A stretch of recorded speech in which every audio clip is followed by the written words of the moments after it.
అందరికీ నమస్కారం అండి. నిత్య విద్యార్థి యూట్యూబ్ ఛానల్కు స్వాగతం, సుస్వాగతం. మిత్రులారా, ఈరోజు మన సాధన డైలీ జీవితంలో ఎలా ఉండాలో కొద్దిగా తెలుసుకుందాం. జీవితము జీవించటానికి, జీవించటమే గొప్ప సాధన అన్నాడు గీతాచార్యుడు. జీవితంలోని రహస్యము, దివ్యత్వము ఏమిటి అనేది తెలుసుకోవటమే నిజమైన ఆధ్యాత్మికత సాధనాన్ని వ్యాఖ్యానించారు పరహంస యోగానంద. నిజానికి పుట్టుక నుంచి మరణం వరకు జరిగేది జీవన సాధనే. అయితే మన భగవంతుని పట్ల ఎరుగుతో చేస్తే అది అద్భుతమైన సాధనే అవుతుంది. మట్టిలో నాటిన విత్తనం 3వ రోజుకల్లా మొలకెత్తుంది. అదే కాలక్రమంలో చెట్టు ఎదిగి నీడనిస్తుంది, లోకానికి పలు రకాలుగా ఉపయోగపడుతుంది. ప్రతిఫలం కోరకుండానే కారుమబ్బు జలజలా చినుకులు రాలుస్తుంది. చక్కటి గాలి స్వేచ్ఛగా వీస్తూ ప్రాణకోటిని సేద తీరుస్తుంది. ప్రకృతిలో ప్రతి చర్య ఎంతో సహజంగా పరోపకారమే లక్ష్యంగా జరిగిపోతుంది. మనిషి జీవితం కూడా అలాగే సాగిపోవాలి. అడుగడుగున మానవత్వము వెల్లివిరియాలి. ఒక దీపము మరొక దీపాన్ని వెలిగించినట్లుగా 10 మంది జీవితాల్లో ప్రతి మనిషి వెలుగులు నింపాలి. అలాంటి జీవన సాధనలోనే ఆధ్యాత్మికతం మమేకమవుతుంది. మనిషికి దివ్యత్వం దర్శనం చేయిస్తుంది.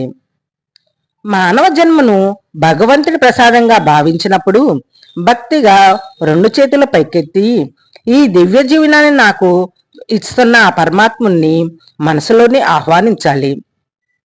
ప్రహ్లాదుడు తండ్రి హిరణ్యకశిపుడు వల్లే అనేక హింసలకు గురి అయ్యాడు. ఎన్ని బాధలు పడ్డా నారాయణ శబ్దాన్ని మాత్రం వీడలేదు. అందులోని మాధుర్యాన్ని, మహాత్వాన్ని ప్రహ్లాదుడు అనుభూతి చెందాడు, కలవరించాడు. చివరికి పరమార్థాన్ని సాధించాడు. ఇందుగలడు అందులేడన్న సందేహం వలదంటూ ప్రత్యక్షంగా నారాయణ్ణి దర్శించి తరించాడు.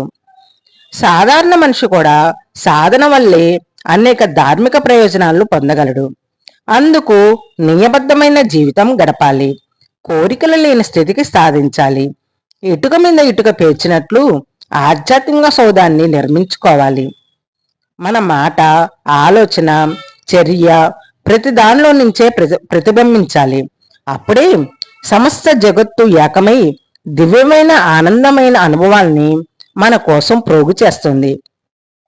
ఆ దివ్యానుభవాలే ఆ అంతర్యామ సన్నిధికి చేరే మార్గాలవుతాయి.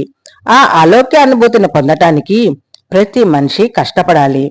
సంతోషంతోనూ, ఆశతో, సాహసంతో ఆధ్యాత్మిక ప్రయాణం చేయాలి. ఏ పని చేస్తున్నా సరే అంతరంగ చైతన్యాన్ని మేల్కొల్పుతూ ఉండాలి. తన ప్రజ్ఞను వదులుకోకూడదు. అన్ని విషయాలను దృఢంగా ఆలోచించాలి. అలా వాస్తవ పరిస్థితులపైనే తిరుగులేని విజయాన్ని సాధించాలి. మరి ఇలాంటి మంచి మంచి విషయాల కోసం చూస్తూనే ఉండండి నిత్య విద్యార్థి యూట్యూబ్ ఛానల్. మరి మీకు నచ్చితే వేరే వాళ్ళకు కూడా షేర్ చేయండి. ఇలాంటి మంచి విషయాలు వాళ్ళు కూడా తెలుసుకుంటారు. Thank you.